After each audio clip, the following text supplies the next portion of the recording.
Well, hello everyone, and welcome back to Lux, the channel dedicated to all things rich and luxurious.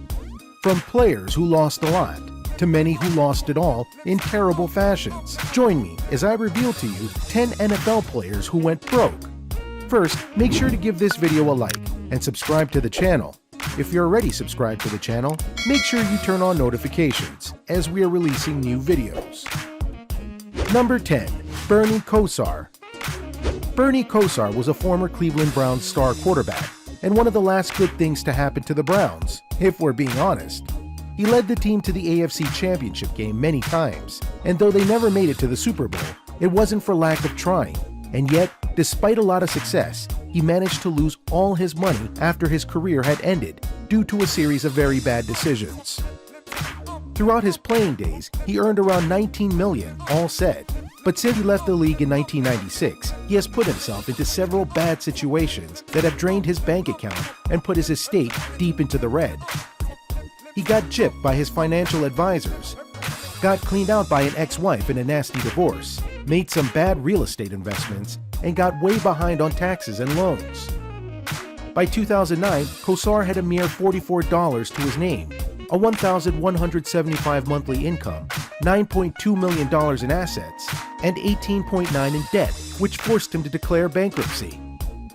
Kosar would later go on to the 30 for 30 film, known as Broke, to talk about what happened to him as a warning to the next generation to be more mindful of what to do with their money. Number 9. Vince Young. Vince Young was one of the hottest things in football, not the least of which was the absolutely thrilling BCS title game he had against USC that is still being talked about today. You'd think he'd be in line for a long NFL career, right?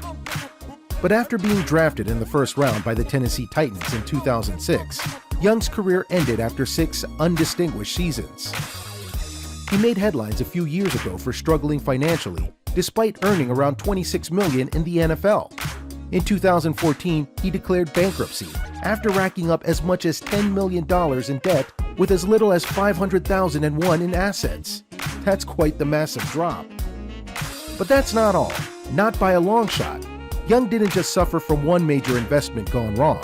Instead, he said his financial advisor misappropriated $5.5 million of his money. Other reports show Young took out a loan for $1.9 million and went into default. All of which was bad, but not the end of the story. There's good reason to believe that Young is at least partially at fault. He reportedly spent a shocking $5,000 per week at the Cheesecake Factory in his early years in the NFL, which is both random and weird, and one of the things that rookies in the NFL are supposed to avoid. It's okay to spend money, but spending that much for cheesecake? Come on, man! Number 8. Charlie Bash.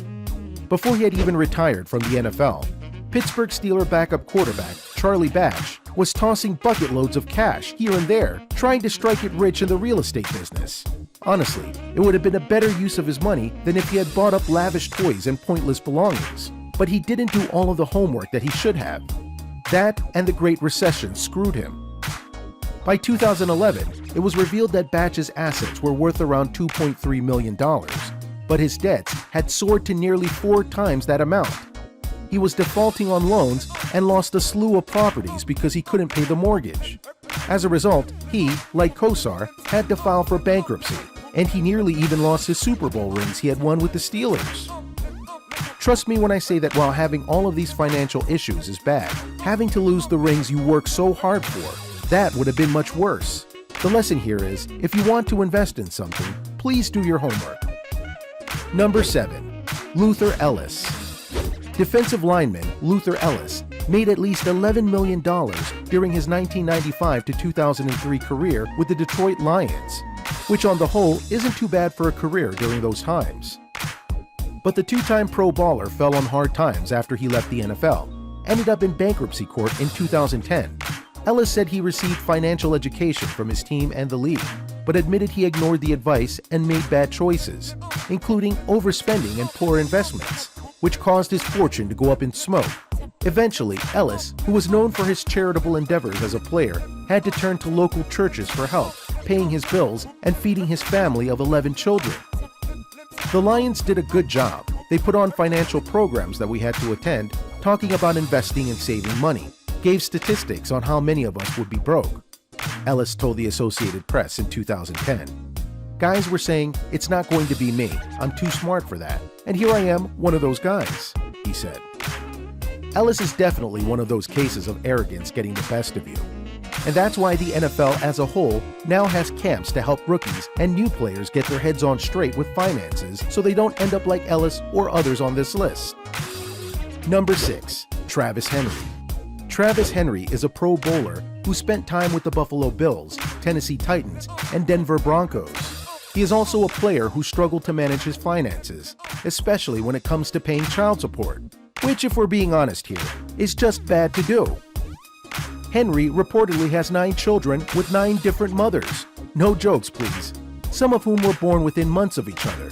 Seriously, no jokes. This alone could be a recipe for financial disaster, but it seems that Henry's child support disputes sent him to the poorhouse. In 2009, he couldn't afford the estimate $170,000 a year he owed for his children and was ultimately jailed for falling $16,600 behind on support payments. This is yet another one of the pitfalls of being an NFL star. At times you feel like you could do anything you want, and you do it, and then you pay the literal price for it later. Number 5. William Perry. The Refrigerator, William Perry, was a big, friendly, congenial guy who played for the Chicago Bears during the 1980s heyday and in their Super Bowl win over the New England Patriots in 1986. He was one of the key players in their win and is a very respected member of the Chicago Bears legacy. He earned his keep with massive endorsement deals, advertising gigs, and of course, by being the enormously effective defensive tackle, and sometimes fullback, that he was. He was the total package, and that should have lasted him for some time. Perry began to fall on hard times, though, sometime in the mid-2000s, after being diagnosed with Guillain-Barré syndrome, a chronic inflammation disorder of the peripheral nerves. Additionally, he continued to struggle with his weight and admitted in 2011 that he was an alcoholic, a diabetic, and dead broke. With mounting medical bills and debt to the IRS, he auctioned off his Super Bowl ring and survives on around $14,000 a year, a monthly Social Security check, while living in an assisted living home in his native South Carolina. It hurts to see a guy like Perry suffer like this, and yet you can't deny that while some of his issues aren't his fault, some are. Number 4. Chris McAllister. In 2004, cornerback Chris McAllister signed a $55 million contract with the Baltimore Ravens, which usually means that he has serious talent and is meant for a long career barring injuries. A few short years after signing that contract, he was out of the NFL and, he claimed, completely broke. In 2011 court documents related to child support battle with his ex-wife, he said he'd been unemployed since 2009 and wasn't bringing in any money. "I live in my parents' home. My parents provide me with my basic living expenses, as I do not have the funds to do so," McAllister said in the filing. Since then, McAllister's been working on pursuing a new career, including interning with the Buffalo Bills coaching staff. But it appeared he was still in need of cash as recently as last year. In 2015, he reportedly offered his 2009 Super Bowl ring from his one season with the New Orleans Saints and a signed Saints helmet for sale on Craigslist. You know you've hit rock bottom when you're trying to sell things on Craigslist. Just saying. Number 3. Mark Ingram Sr. This isn't the Heisman Trophy winning Mark Ingram who plays running back for the Baltimore Ravens you're probably familiar with. Rather, I'm talking about his father, a former first-round draft pick out of Michigan State by the New York Giants, who's best known for his game-winning touchdown when the Giants beat the Bills in Super Bowl 25 in 1991. His fall from grace came after his 1996 retirement. With little income and his funds all but dried up, the older Ingram turned to crime to try and survive. Unfortunately, like most criminals do, he was eventually caught and was sentenced to 7 years in prison for defrauding the IRS and for his part in a money laundering scheme. He was also fined over $250,000, which only added insult to injury.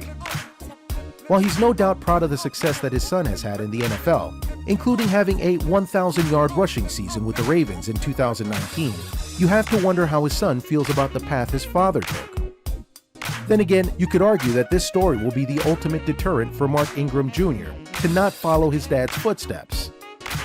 Number 2. Lawrence Taylor. Oh yeah, we're getting to another NFL legend now. Despite retiring in 1993, former New York Giants linebacker Lawrence Taylor carried right on with his hard partying lifestyle, spending a fortune on drugs, alcohol, and even prostitutes. He claimed later in life that at one point he was spending thousands of dollars a day on narcotics, which again in the NFL is something that happens a lot more than you think.